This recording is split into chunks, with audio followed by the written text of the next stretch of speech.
This is not a movie set or dress-up. It's the centuries-old sport of jousting, once practiced by knights, but in modern Britain. Like their predecessors, the knights in full armour charge at each other with lances that splinter on impact. The aim is to score points, rather than unseat the other rider, but the risk is real. We aim at each other's heads. You don't get that in most other types of sport, using real weapons to deliberately hit a head. So there's an extra element of risk that people, I think, appreciate and certainly find exciting.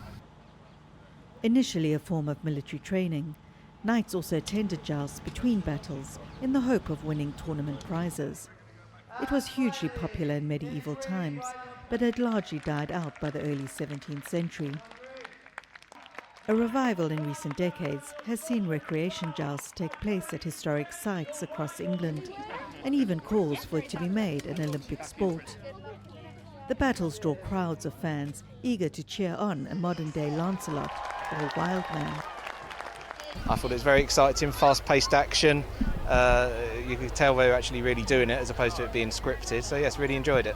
It's still a great actual sport to actually watch. It is really competitive when you see them doing it. It takes a lot of skill. So yeah, no, it's really good to come along and support and keep these things alive, because it is, you know, it's our history for the country. Dominic Sewell is one of Britain's best-known competitors and an expert on the sport. A veteran of more than 20 years, he also trains others in the sport at his stables.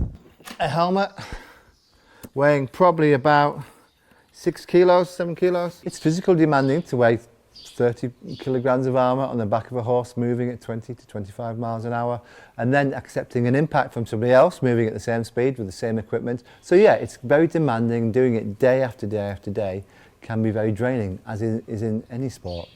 It's not pretend. The modern jousters base their equipment on what was traditionally used.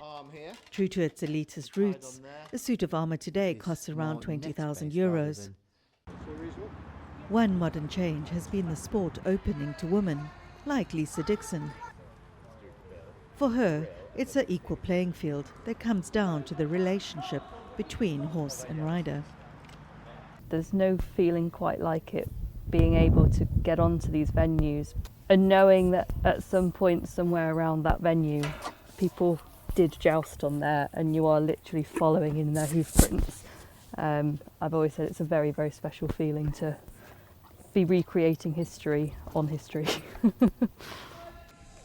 Jousting has been dubbed England's first national sport, and the tradition appears set to keep galloping into the future. Well, there's something that pulled back on the last ball.